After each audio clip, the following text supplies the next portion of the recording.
We will now begin the joint press conference by Prime Minister Kishida and President Joe Biden.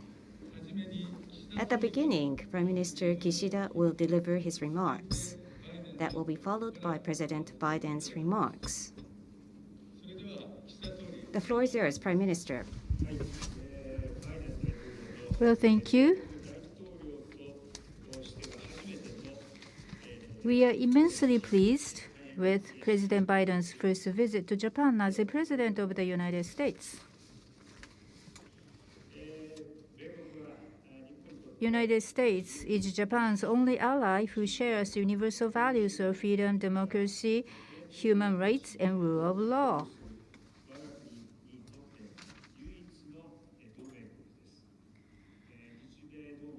It goes without saying that Japan-US alliance is the linchpin of Japan's diplomatic and security policy. The Japan-US summit this time, in this context, was more important than ever in respect of 2 points. For one, we are currently faced with a crisis that shakes the foundation of international order, which is Russia's aggression against Ukraine. To defend resolutely free and open international order based on the rule of law, unity amongst allies and like-minded countries are required utmost now than any other. Another thing is that the challenge of ensuring peace and prosperity of the Indo-Pacific region is the most important strategic issue for the international community. And Japan and the United States are sought to take on leadership role. In this sense, we highly value the visit by President Biden to Japan, as it powerfully demonstrates United States' enhanced engagement in this part of the region.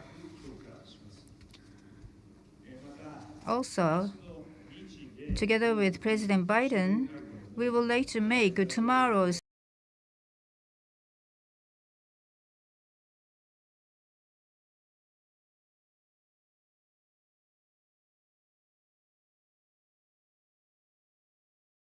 and useful discussion took place on matters of international community.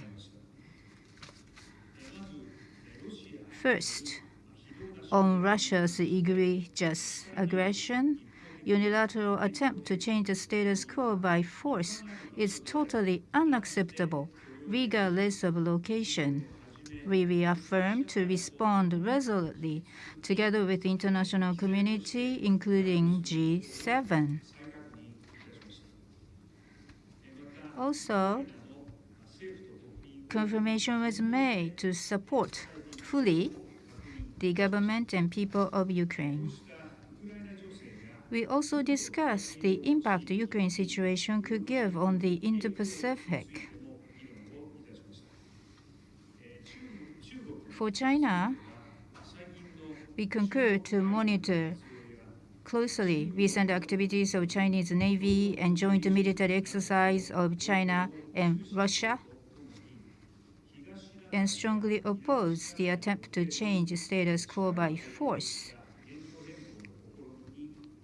in East China Sea and South China Sea, and Japan and the United States to closely cooperate on responding to China-related issues, including human rights. Also, we affirmed that our two countries' basic position on Taiwan remains to be unchanged and underscored the importance of peace and stability of Taiwan Straits, which is an indispensable element for peace and prosperity of the international community, and called for peaceful resolution of cross-strait issue.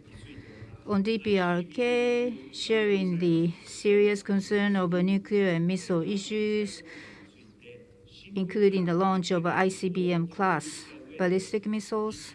Japan and the United States and Japan-US ROK to cooperate even more closely was affirmed. Toward immediate resolution of abduction issue, I reiterated my request for full understanding and cooperation. President Biden extended his strong support. After this, President Biden will be meeting with family members of the abductees. At a time when regional security environment is becoming more severe, with President Biden, we reaffirmed the need to quickly reinforce the deterrence and response capability of Japan-US alliances.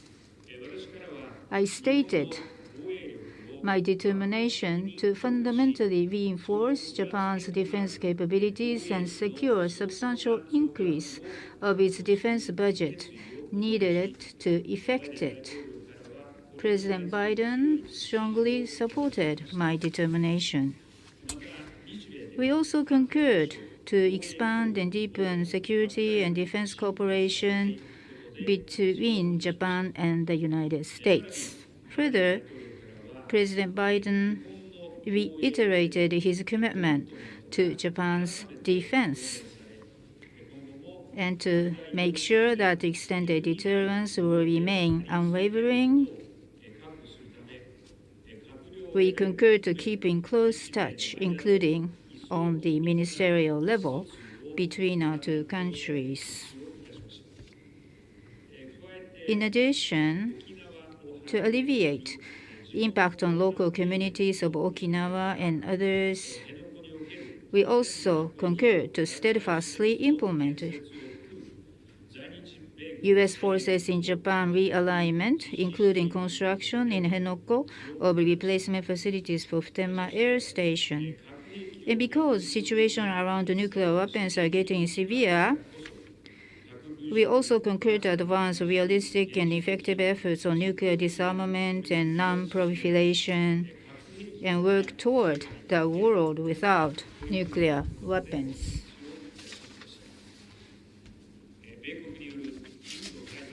Engagement in the Indo-Pacific by the United States, and especially in the economic order, is becoming ever more important.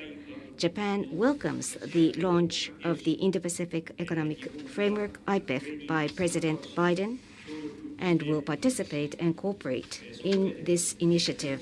Having said so, Japan hopes to see the United States return to the TPP from a strategic perspective. Also, in order to expand and deepen Japan-US economic cooperation, we agreed to hold the ministerial-level Japan-US Economic Policy Consultative Committee, the so-called Economic 2+2, coming July. Further, we concurred on cooperation in economic security, including the development of advanced semiconductors and specific cooperation regarding space. With Russia's aggression of Ukraine severely damaging the situation over energy and food, we confirmed that we shall respond through coordination with the G7 and like-minded nations, as well as with international organizations. Through such cooperation, Japan and the United States hopes to engage in initiatives to realize a sustainable and inclusive socio-economic environment. Regarding the new form of capitalism which I am proposing, President Biden reconfirmed his strong support. By cooperating with President Biden, who is promoting policies that focus on the middle class, we hope to create a major global trend of common economic policies among major countries. We also exchanged views on global health, cancer research, climate change, protection and promotion of human rights and democracy, and other global challenges, and agreed that our two countries should lead efforts of the international community in such areas. Further, I express the necessity to reform and strengthen the United Nations, including the Security Council, which bears an important responsibility for the peace and security of the international community, and gained President Biden's support. The President stated that the United States will support Japan becoming a permanent member of a reformed Security Council. The Pacific Ocean does not separate Japan and the United States. Rather, it unites us. Those are the words delivered by President Kennedy to Prime Minister Ikeda, which resonate with amplified weight in today's context. I conveyed the importance of human resources development and people-to-people exchange towards a free and open Indo-Pacific, and President Biden concurred. Japan will hold the presidency of the G7 next year. As the world faces an unprecedented challenge caused by Russia's aggression of Ukraine and the heightened risk of use of weapons of mass destruction, at next year's G7 summit, I hope we can demonstrate the will of the G7 to resolutely reject aggression by force, threat by nuclear weapons, and attempts to overturn the international order with a strength that will make a mark in history. As the Prime Minister of Japan, the only country to have ever suffered atomic bombings, I believe there is no other venue as fitting as Hiroshima to demonstrate our commitment to peace.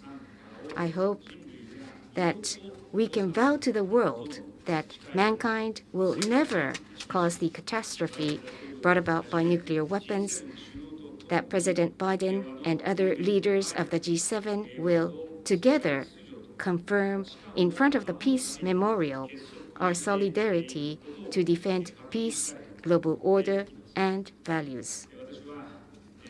I explained such plans to the President, and we reaffirmed that next year's G7 summit will be held in Hiroshima, and that we shall work together for its success. Today, as an outcome of our meeting, we decided to issue a joint statement.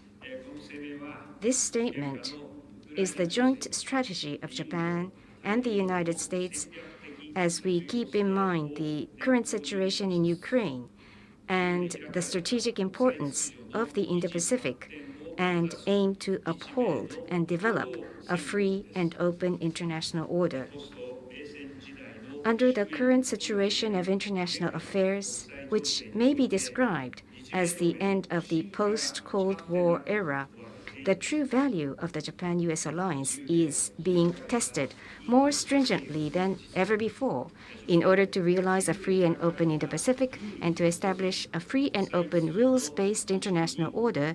Japan and the United States will engage in utmost efforts with irreversible resolve. I look forward to furthering our partnership with President Biden. Joe, ありがとうございます。 Thank you, Joe. Thank you very much. I now would like to give the floor to President Biden of the United States of America. Prime Minister, for that warm welcome you've given me here in Japan. In recent years, the alliance between Japan and the United States has grown stronger, deeper, and more capable as we work together to take on the challenges just as important as the opportunities of a rapidly changing world.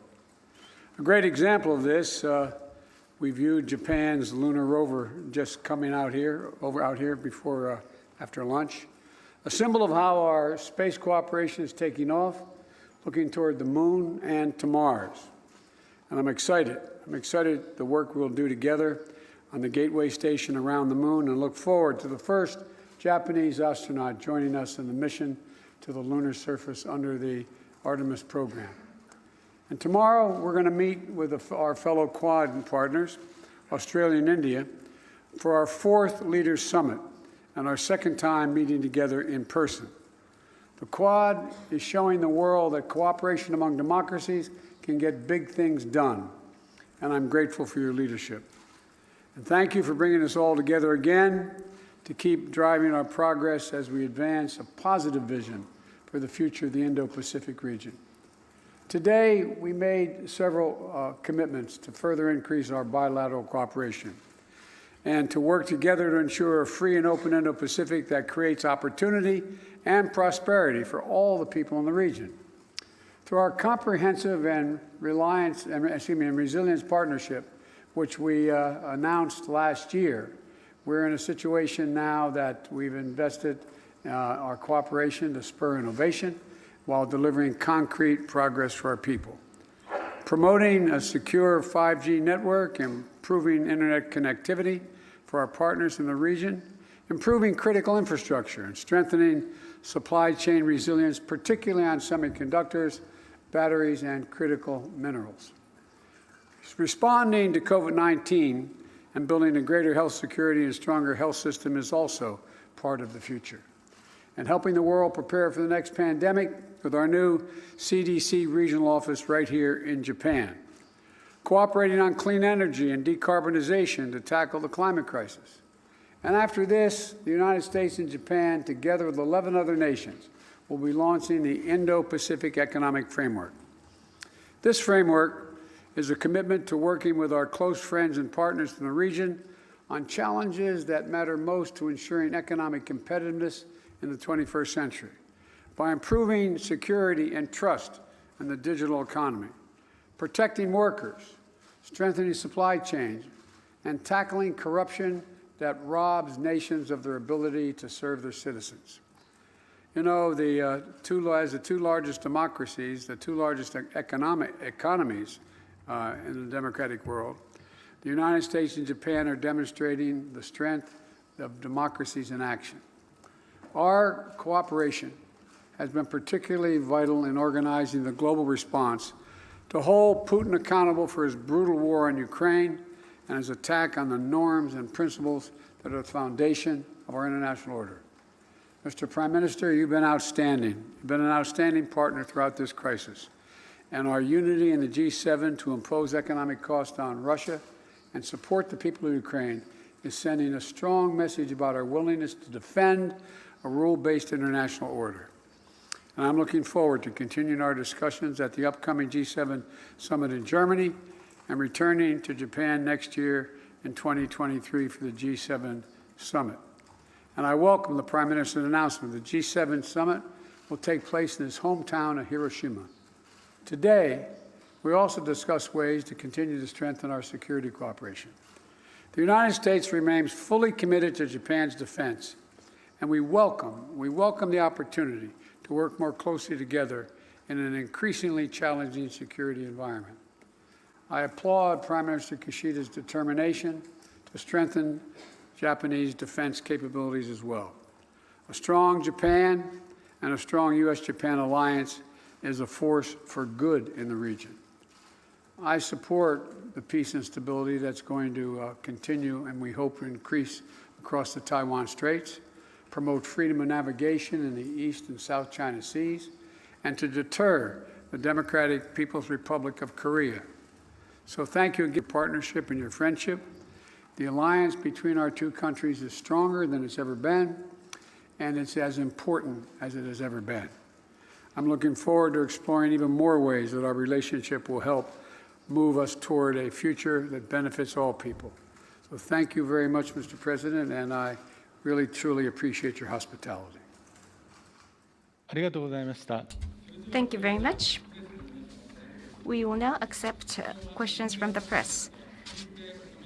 First, Japanese journalist to be followed by U.S. journalist. That will be the order of the questions. Those of you who have questions, please raise your hand. For Japanese journalists, I will appoint the journalist, and U.S. journalists will be appointed by President Biden.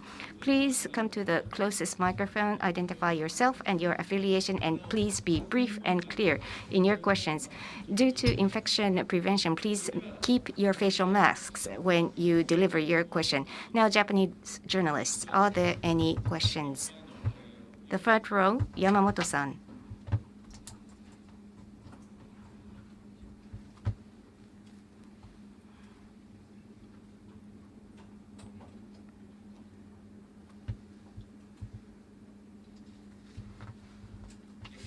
TV Asahi, my name is Yamamoto.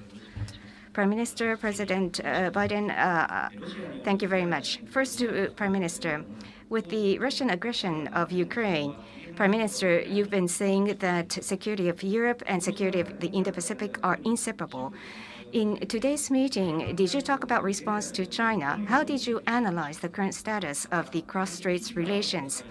Did the Japanese side or U.S. side explain how U.S. would respond in times of contingency? What was the request from the U.S. side regarding Japanese response to a contingency in cross-straits situation? Did you explain the defense budget increase or enemy-based strike capability? What did you explain in that context, Prime Minister? Well, thank you for your question. First of all, at today's summit meeting, as regards Taiwan Strait issue that you asked, we confirmed that basic stances of two countries on Taiwan remains to be unchanged and underscored the importance of peace and stability of Taiwan Strait, which is an indispensable element for security and prosperity of international community, and called upon peaceful resolution of cross-strait issues. Well, in the region, security-related environment is getting severer. Unilateral attempt to change the status quo by force, like Russia's aggression against Ukraine this time, should never be tolerated in Indo-Pacific, above all in East Asia. It's indispensable to further strengthen Japan-US alliance. Based on this shared awareness, I have said that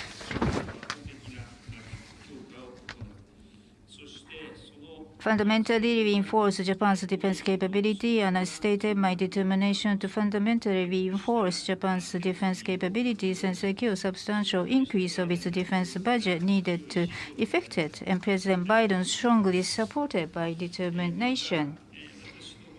And also from myself, I have said that inclusive of what is called enemy-based strike capability, all the options will be there, not to exclude any one of them, and this is what I said to President. In Indo-Pacific region, as well as to ensure the peace and prosperity of the international community, the basis is the cornerstone of which is Japan-US alliance, and toward the further strengthening of the alliance, we like to remain in close coordination between Japan and the United States. Thank you. Thank you very much.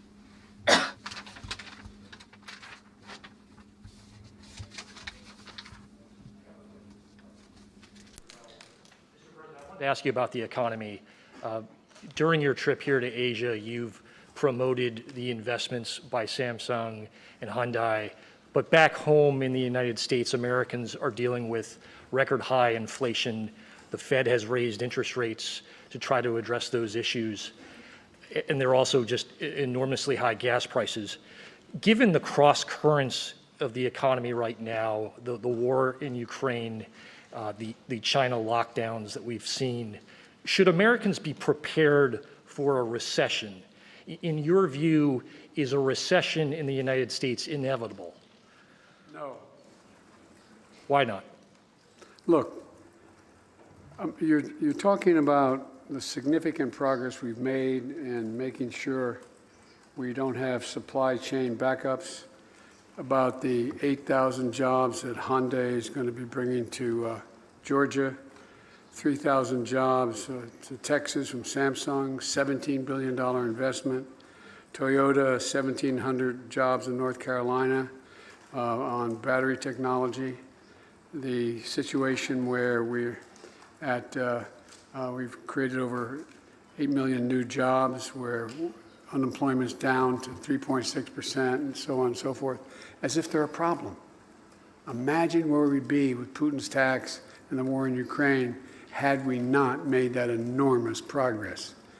Where our GDP is going to grow faster than China's for the first time in 40 years. Now, does that mean we don't have problems? We do. We have problems that the rest of the world has, but less consequential than the rest of the world has them because of our internal growth and strength. Here's the situation. And when it comes to the gas prices, we're going through an incredible transition that is taking place that, God willing, when it's over, will be stronger and the world will be stronger and less reliant on fossil fuels when this is over. You see what Europe is doing relative to the importation of Russian gas. You see what, anyway, I won't go through it all, but, and what I've been able to do to keep it from getting even worse, and it's bad. The price of gas at the pump is something that I told you, heard me say before, would be a matter of great discussion at my kitchen table when I was a kid growing up. It's affecting a lot of families. But we have released over 257,000 million barrels of oil, I should say, us and the rest of the world we're convinced to get involved. It's helped, but it's not been enough. We also find ourselves in a situation where we have food shortages. Food shortages because of Ukraine. There are literally millions of bushels of oil, of grain being held up in Ukraine that would fundamentally impact positively on the market in terms of bringing down food prices across the board. So we're finding ourselves in a position where we're working very hard with American farmers and American agricultural products to provide more fertilizer and a whole range of things. This is going to be a haul. This is going to take some time. But in the meantime, it seems to me the best thing I can do, in addition to try to get the Middle Eastern countries, including OPEC, to raise their production of oil and move along that route, is to see to it that we continue to grow our economy, create jobs.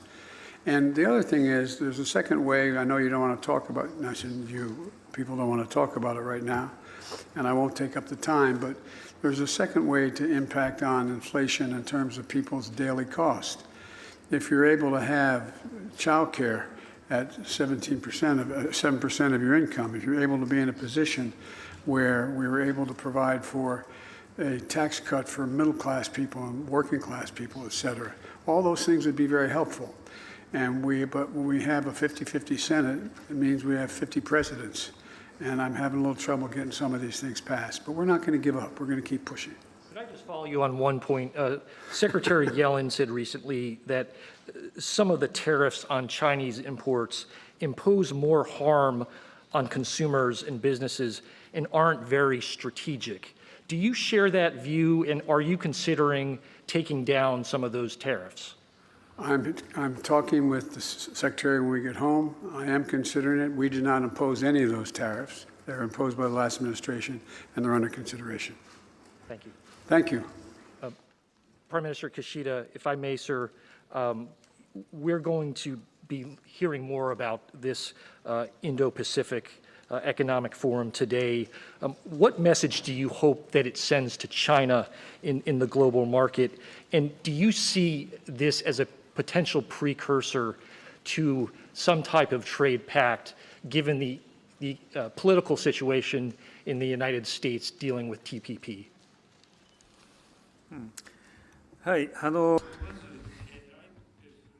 Well, thank you for the IPEF. Your question. Well, United States in the Indo-Pacific region is making economic interest known and highly interested. And the very posture shown by the United States is something we highly value in Japan. Regarding the TPP, we are truly hoping for return of the United States. But even with the TPP, it's important that we proceed with discussions on IPEF, and that attitude of the United States is wholeheartedly welcomed by the Japanese government, and we would like to support the U.S. initiative. China, right now in the Indo-Pacific region, is demonstrating significant economic presence. That's true, but look into the substance of their presence. Are they abiding by international rules? What about development finance? Are they caring about sustainable initiatives? They have to do that because they are a major power. They have significant responsibility, even in the economic field. They have to live up to that responsibility. So Japan will cooperate with the United States and vis-a-vis China, persuade them to live up to their responsibilities to abide by international rules. And we think that such attitude is very important. Thank you. So once again, we receive a question from the Japanese reporter. Please raise your hand. Asahi, Ikizumi-san.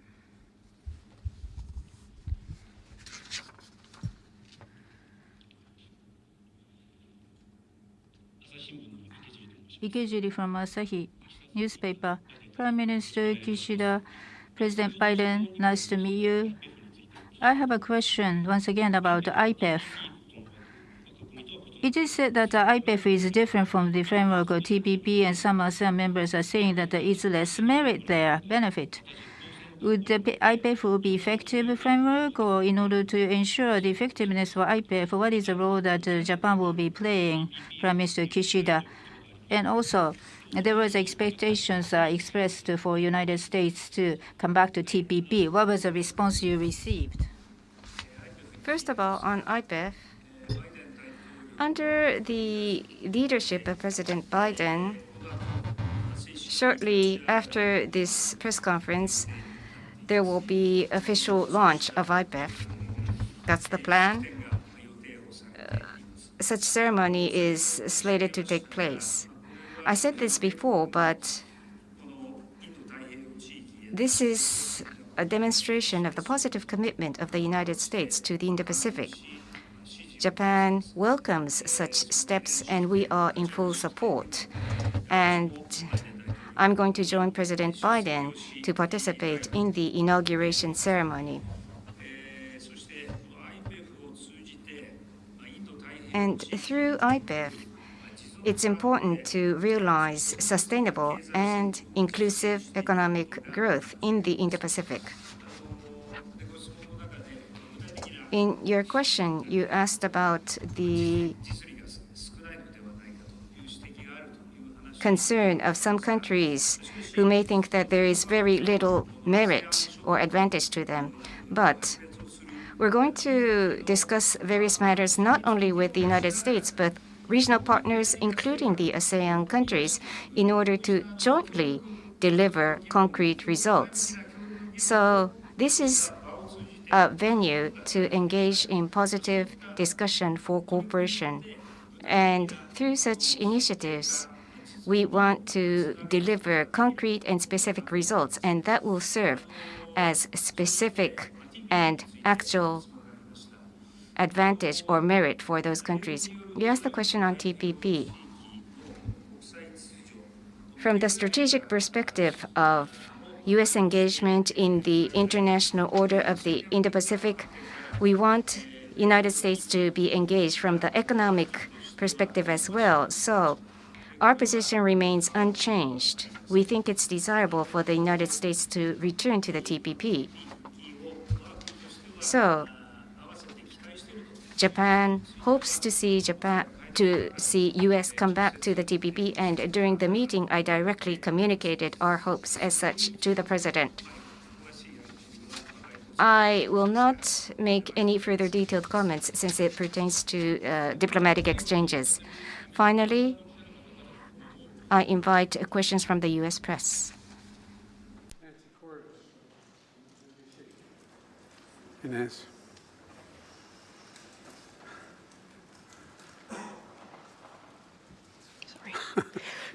Dangerous. Tight quarters. Thank you so much. I have a question for the Prime Minister, but first to you, Mr. President. We're already dealing with one global pandemic, and you said yesterday that monkeypox is something that everyone should be concerned about. There are a few confirmed cases in the US, and some countries are imposing 21-day quarantines for people who are infected or even in some cases just exposed. Should Americans expect something similar? No, I don't think so. Look, we've had this monkeypox in the larger numbers in the past, number one. Number two, we have vaccines to take care of it. Number three, there is, thus far, there doesn't seem to be a need for any kind of extra effort beyond what's going on. And so I just don't think it rises to the level of the kind of concern that existed with COVID-19 and the smallpox vaccine works for it. So, but I think people should be careful. Do you think that the U.S. has enough smallpox vaccine stockpiled? I think we do have enough to deal with the likelihood of the problem. And Mr. Prime Minister, can you tell us how Japan would respond if China were to invade or try to take over Taiwan? And how do you hope that the U.S. would respond if that were to happen? And Mr. President, if you could tell us how the U.S. is prepared to respond, we would appreciate it. Thank you. On Taiwan, in the summit meeting, it was brought up in our discussions. The situation in the Taiwan Straits.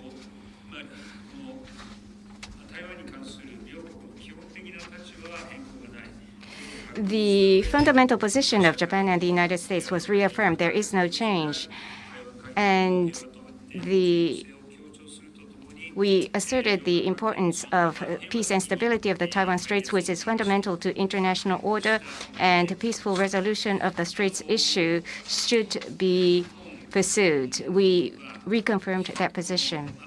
Now, in Asia, we are against any unilateral attempt to change status quo by force in Asia, all the more so because of such position regarding the situation in Ukraine. We think that unilateral attempt to change status quo is impermissible. That's why we're cooperating with the international cooperation, and we decided to participate in the strong sanctions, and we are providing humanitarian assistance. And in Asia as well, peace and stability must be upheld and defended. And in order to defend peace and stability in Asia, we will drastically upgrade and strengthen our defense capability. And United States is the only ally for Japan. And Japan-US alliance is thus very, very important. We have to strengthen this alliance to defend peace and stability of the region. That's our belief. And in so doing, extended deterrence and response by the United States must be reliable. We have full confidence in response by the United States, including extended deterrence and strengthening of Japan-US alliance is very important, and we truly hope that as many members of the general public will have even deeper confidence on this alliance, so that in turn will lead to regional peace and stability. And I look forward to cooperating with President Biden to that end. Our policy toward Taiwan has not changed at all. We remain committed to supporting the peace and stability across the Taiwan Straits and ensuring that there is no unilateral change to the status quo. I would add that one of the reasons why it's so important that Putin pay a dear price for his barbarism in Ukraine. The idea that on your station today and every other station in America, they're showing bombings of every school, no military purpose, schools, hospitals, daycare centers, all the things, museums, blowing up all the museums. I believe what Putin is attempting to do is eliminate the identity of Ukraine. The identity. He can't occupy it, but he can try to destroy its identity. And the reason I bother to mention that is he has to pay, and Russia has to pay a long-term price for that in terms of the sanctions that have been imposed. And the reason I bother to say this, not just about Ukraine, if in fact after all he's done, there's a rapprochement met between between the Ukrainians and Russia, and these sanctions are not continued to be sustained in many ways, then what signal does that send to China about the cost of attempting to take Taiwan by force? They're already flirting with danger right now by flying so close and all the maneuvers that are undertaken. But the United States is committed. We've made a commitment. We support the one China policy. We support all that we've done in the past. But that does not mean that China has the ability, the jurisdiction to go in and use force to take over Taiwan. So we stand firmly with Japan and with other nations not to let that happen. And my expectation is it will not happen. It will not be attempted. And my expectation is a lot of it depends upon just how strongly the world makes clear that that kind of action is going to result in long-term disapprobation by the rest of the community. Very quickly, you didn't want to get involved in the Ukraine conflict militarily for obvious reasons. Are you willing to get involved militarily to defend Taiwan if it comes to that? Yes. You are? That's the commitment we made.